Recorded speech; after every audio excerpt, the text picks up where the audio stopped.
खबरों का सारथी।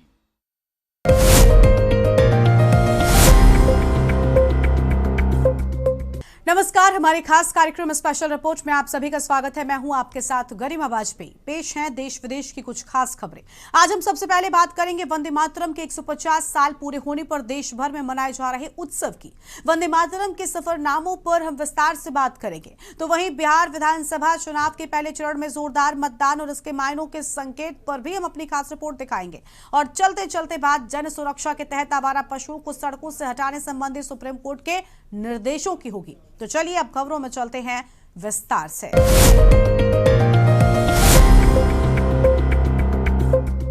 वंदे मातरम के 150 साल पूरे होने पर देश भर में उत्सव मनाया जा रहा है। 1875 में बंकिम चंद्र चट्टोपाध्याय द्वारा लिखे गए इस गीत ने भारत की आजादी की लड़ाई में अमर भूमिका निभाई। ये गीत आज भी मातृभूमि के प्रति समर्पण, एकता और स्वाभिमान का प्रतीक है। ये रिपोर्ट देखिए।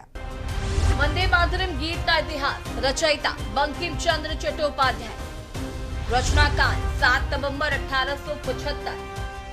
माना जाता है कि इसकी रचना बंकिम चंद्र चट्टोपाध्याय ने सियालदह से नौहाटी आते समय ट्रेन में की थी। ब्रिटिश सरकार के उस समय के एक फरमान के विरोध में इसे गाने की प्रेरणा की लहर पैदा हुई, जिसमें गॉड सेव द क्वीन नामक विदेशी गीत गाने का निर्देश दिया गया था। प्रथम प्रकाशन 1875 में साहित्यिक पत्रिका बंगदर्शन में, 1882 में बंकिम चंद्र के अमर उपन्यास आनंद मठ में शामिल किया गया। यह उपन्यास सन्यासी विद्रोह की पृष्ठभूमि पर आधारित था। इस गीत को रविन्द्रनाथ टैगोर ने संगीतबद्ध किया। 1896 में भारतीय राष्ट्रीय कांग्रेस के कलकत्ता अधिवेशन में रविन्द्रनाथ टैगोर द्वारा प्रथम सार्वजनिक गायन हुआ।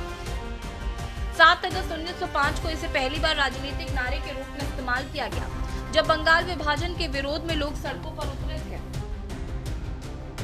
वंदे मातरम मात्र एक गीत नहीं, बल्कि भारतीय स्वतंत्रता संग्राम की आत्मा और मातृभूमि के प्रति अटूट श्रद्धा का प्रतीक है। बता दें कि यह 1882 में बंकिम चंद्र के अमर उपन्यास आनंद मठ में शामिल किया गया।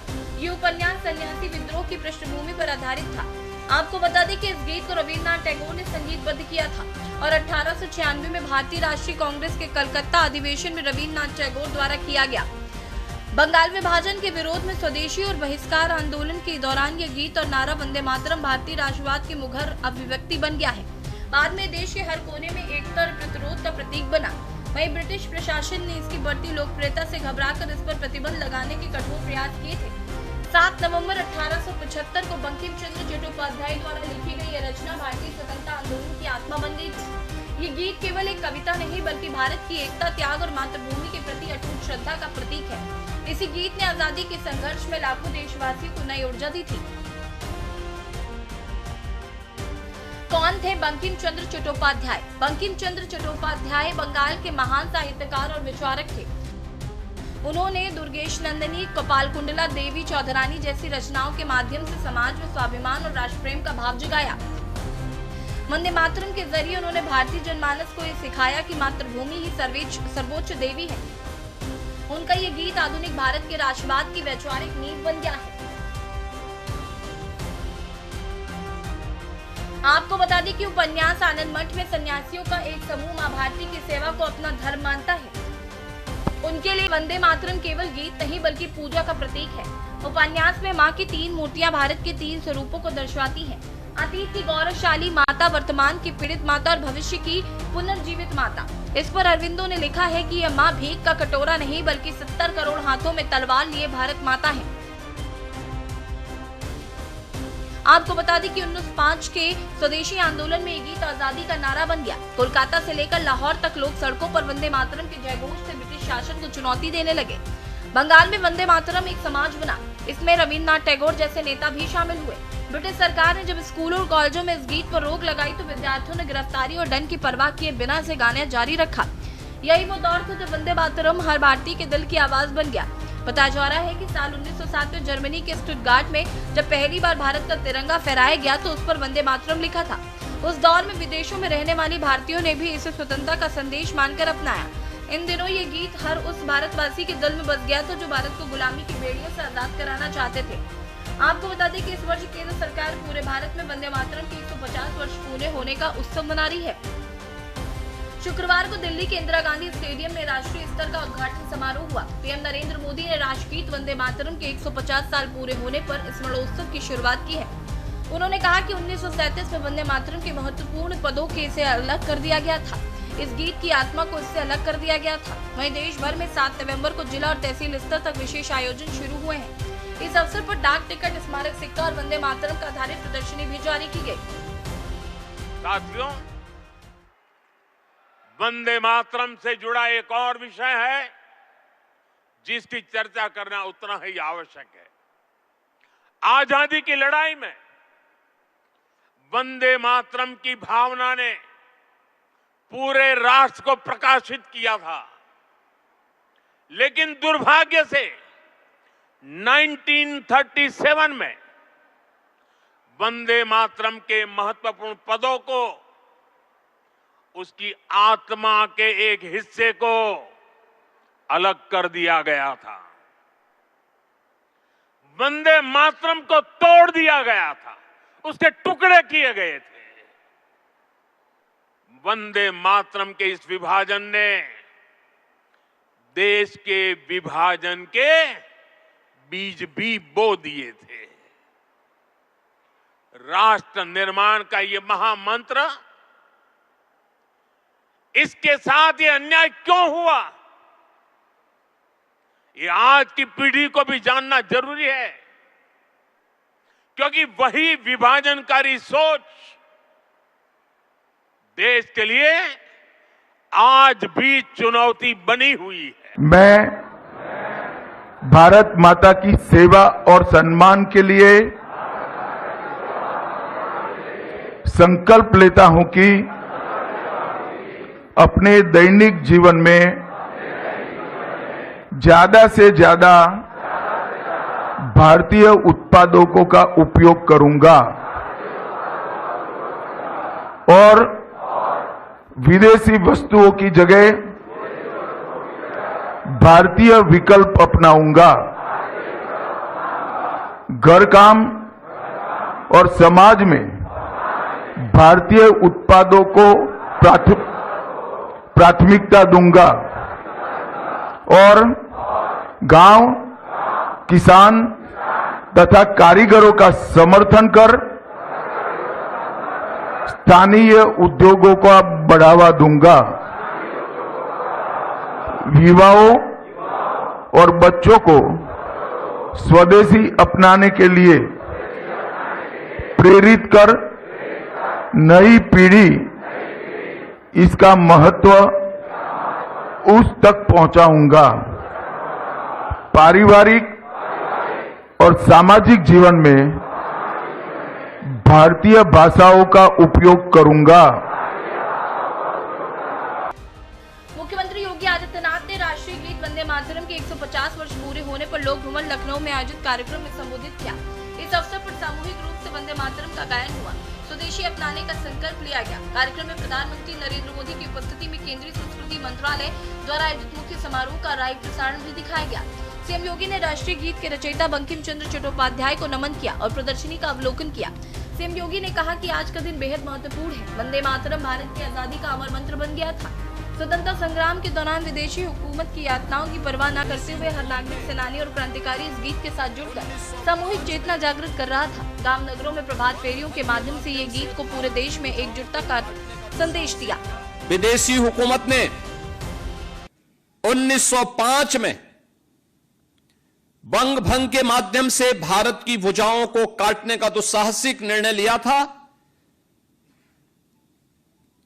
उस समय भी इस गीत ने पूरे भारतवासियों को एकजुट होकर के इसका प्रतिकार करने की एक नई प्रेरणा दी।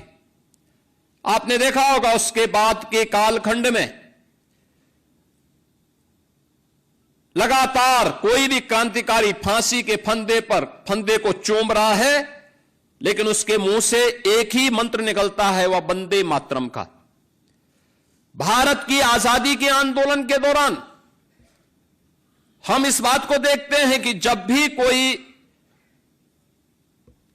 उस समय के स्वतंत्रता संग्राम सेनानियों ने कोई भी स्लोगन दिया वंदे मातरम उसका हिस्सा बना। उन्होंने कोई फ्लैग दिया, वंदे मातरम उसका स्वर बना। वंदे मातरम भारत, संपूर्ण भारत की एक सामूहिक अभिव्यक्ति को प्रतिनिधित्व करते हुए पूरे देश को एकता के सूत्र में बांधने वाला एक ऐसा मंत्र बना जब व्यक्ति जाति, मत और मजहब से ऊपर उठ करके अपने राष्ट्र के बारे में भी सोच सके। ऑल इंडिया रेडियो और दूरदर्शन पर इससे जुड़े विशेष कार्यक्रम भी प्रसारित किए जा रहे हैं। वहीं 150 साल बाद भी आज वंदे मातरम हर भारतीय के हृदय में गूंजता है। ये गीत केवल अतीत की स्मृति नहीं बल्कि आने वाली पीढ़ियों के लिए प्रेरणा भी है। ये हमें याद दिलाता है कि भारत की ताकत उसकी एकता और संस्कृति में है। स्पेशल डेस्क की न्यूज दिया। बिहार में विधानसभा के चुनाव के पहले चरण में जोरदार मतदान हुआ। चुनाव आयोग के अनुसार 18 जिलों की 121 सीटों पर करीब 64.46% वोटिंग हुई। चुनाव में मतदान बढ़ने का क्या संकेत हो सकता है, आइए इस पर रिपोर्ट के जरिए अहम बातें जानते हैं। बम्पर मतदान क्या बदलाव का संकेत? अक्सर जब मतदाता मौजूदा सरकार से गहरी नाराजगी महसूस करते हैं तो वे बदलाव लाने के लिए बड़ी संख्या में बाहर निकलते हैं। अक्सर मतदाता ये सुनिश्चित करना चाहते हैं कि उनका वोट मौजूदा सरकार को हटाने में गिना जाए तो मतदान प्रतिशत बढ़ जाता है। बिहार के कुछ पिछले चुनाव में 1990, 1995, 2000 में 60% से अधिक मतदान हुआ। सत्ता या तो बदल गई या नतीजे त्रिशंकु रहे। क्या ये समर्थन का संकेत? यदि मतदाता मौजूदा सरकार के समर्थन से संतुष्ट हैं तो वे अपने समर्थन को मजबूत करने के लिए बड़ी संख्या में वोट डालने आते हैं। इससे मौजूदा सरकार को एक मजबूत जनादेश मिलता है। सत्ता पक्ष इसे जन विश्वास का प्रतीक मान सकता है, खासकर अगर सरकार की किसी विशेष योजना जैसे महिला सशक्तिकरण से लाभान्वित वर्ग एकजुट होकर वोट करता है। 2010 के बिहार विधानसभा चुनाव में मतदान प्रतिशत बढ़ा था, लेकिन इसके बावजूद भी जेडीयू के गठबंधन वाली सत्ता की वापसी हुई। बिहार के चुनाव में महिला मतदाताओं की भागीदारी अक्सर निर्णायक होती है। यदि महिलाओं का मतदान प्रतिशत उल्लेखनीय रूप से बढ़ता है तो ये देखना होगा कि वे किस पार्टी की योजनाओं से अधिक प्रभावित होकर वोट कर रही हैं, क्योंकि वे 2005 के बाद से नीतीश कुमार की ताकत मानी जाती रही हैं। वहीं अगर मुकाबला त्रिकोणीय हो जाता है तो बढ़े हुए वोट किसी एक पार्टी के वोट को कम कर सकते हैं, जिससे परिणाम अप्रत्याशित हो जाते हैं। मतदाता बुनियादी सुविधाओं, रोजगार और सुरक्षा जैसे विभिन्न मुद्दों पर वोट कर सकते हैं।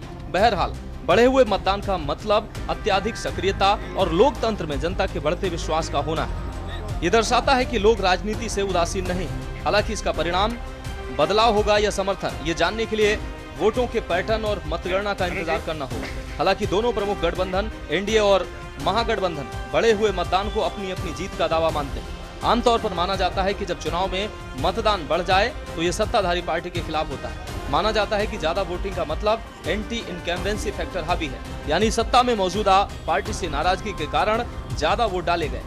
सिर्फ 1 या 2% वोटों का अंतर भी नतीजे बदल सकता है। हालांकि बीते कुछ सालों में देखा गया है कि एंटी इनकम्बेंसी से अधिक प्रो इनकम्बेंसी के कारण मतदान में वृद्धि हुई है। अब सवाल ये उठता है कि लोगों ने मतदान नाराजगी के कारण किया है या सरकार को समर्थन देने के लिए। आपको बता दें कि बिहार में पहले चरण में कुल 1314 उम्मीदवार रहे और मुख्य मुकाबला एनडीए और महागठबंधन के बीच है। बिहार के पिछले विधानसभा चुनाव के पहले चरण के वोटिंग के आंकड़े पर नजर डालें तो ये कुछ हद तक ये संकेत मिलते हैं कि इस बार मतदाता बदलाव चाहता है। दरअसल 2020 में पहले चरण की 121 सीटों में से आरजेडी 42 सीटें जीतकर सबसे बड़ी पार्टी बनी थी। बीजेपी ने 32 सीटें जीती थी, जबकि जेडीयू के खाते में 23 सीटें आई थी। आपको बता दें कि पिछले विधानसभा चुनाव अक्टूबर-नवंबर 2020 में हुए थे। चुनाव के बाद राष्ट्रीय जनतांत्रिक गठबंधन ने राज्य में सरकार बनाई थी और नीतीश कुमार मुख्यमंत्री बने थे। बाद में अगस्त 2022 में नीतीश कुमार ने जेडीयू का एनडीए से गठबंधन तोड़कर राष्ट्रीय जनता दल यानी कि आरजेडी के नेतृत्व वाले महागठबंधन के साथ सरकार बना ली थी। इसके बाद जनवरी 2024 में नीतीश कुमार ने फिर से आरजेडी से गठबंधन तोड़कर बीजेपी के नेतृत्व वाले एनडीए के साथ मिलकर सरकार बना ली थी। विशेषज्ञ मानते हैं कि कम या अधिक मतदान का सत्ता के विरोध या समर्थन से कोई संबंध नहीं होता। हालांकि यदि अंतर 6 से 7% हो तो इसे मतदाताओं की प्रतिक्रिया से जोड़कर देखा जा सकता है। यह आमतौर पर तब देखा जाता है जब कोई सत्ता विरोधी लहर हो या फिर किसी के पक्ष में जनता की सहानुभूति हो। बिहार में इस बार मतदान बढ़ने के सिर्फ सत्ता के विरोध या सत्ता के समर्थन से इसलिए भी नहीं जोड़ा जा सकता क्योंकि राज्य में वोटर लिस्ट के स्पेशल इंटेंसिव रिवीजन के तहत मतदाताओं की संख्या में कमी आई है। वोटर पिछले चुनाव के मुकाबले कम होने से भी मतदान प्रतिशत बढ़ा हुआ दिख सकता है। SIR के तहत बिहार की अंतिम मतदाता सूची में से करीब 65 लाख वोटरों के नाम हटा दिए गए। स्पेशल डेस्क के न्यूज इंडिया। यहाँ पर वक्त हो रहा है एक छोटे से ब्रेक का।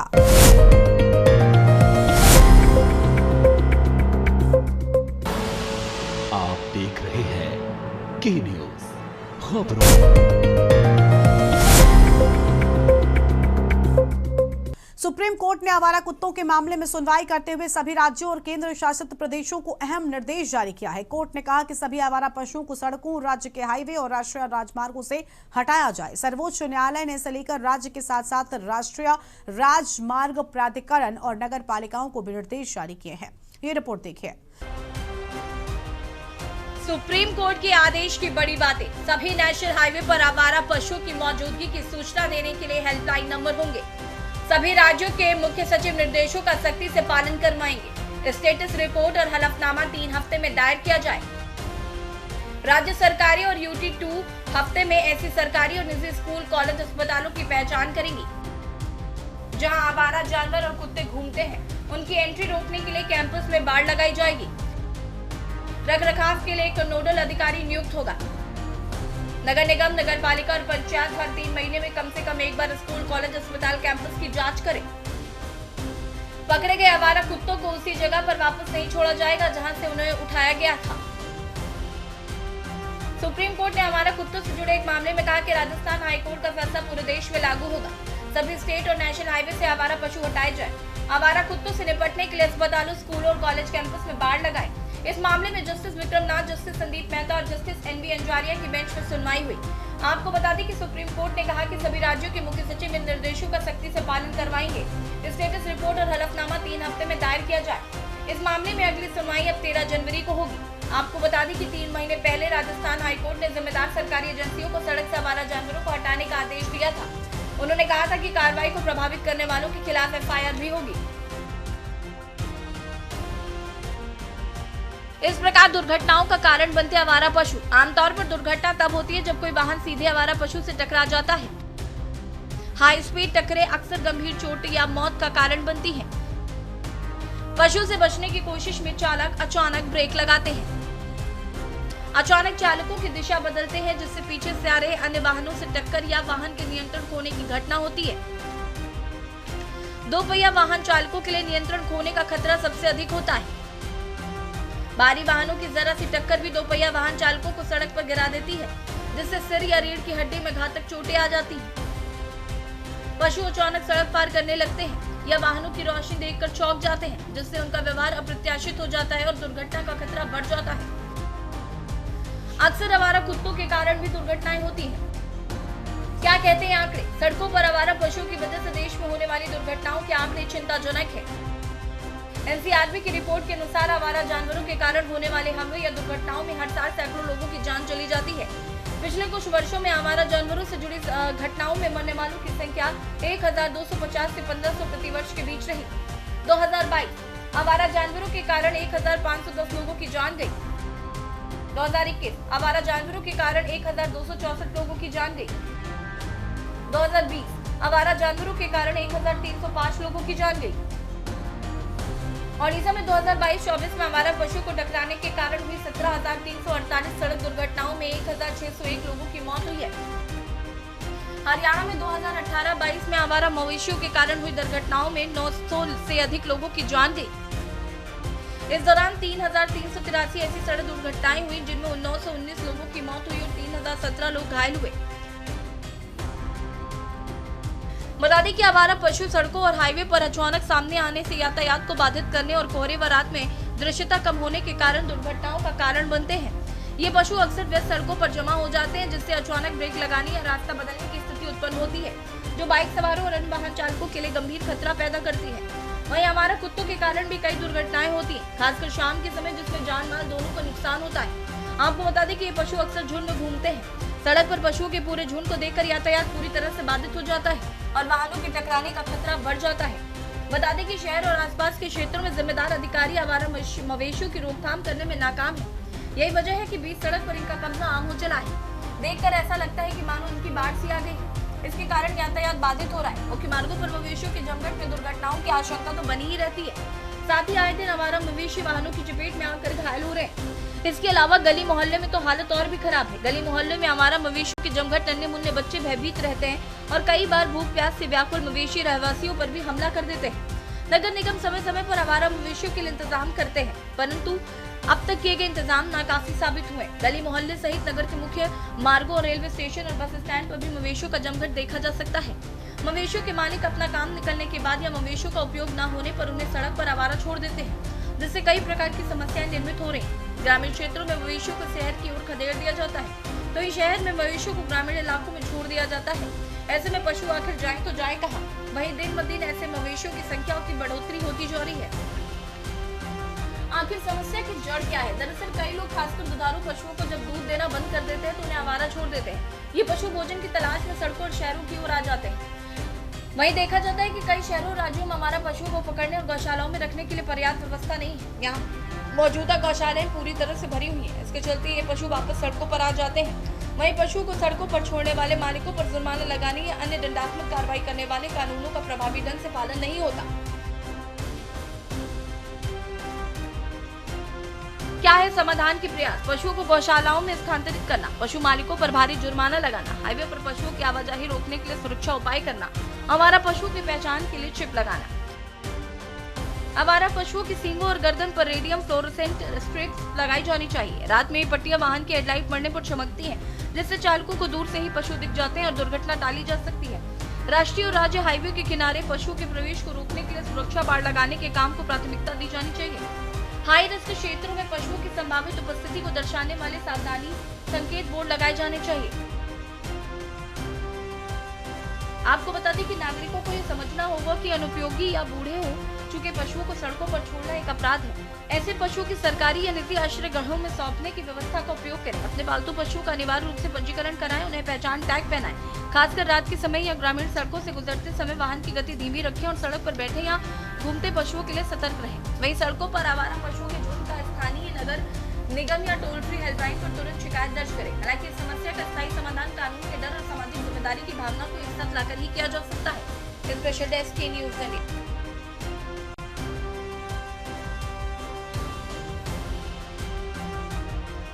स्पेशल रिपोर्ट में आज इतना ही। तमाम बड़ी खबरों के लिए आप देखते हुए के न्यूज़ इंडिया। नमस्कार।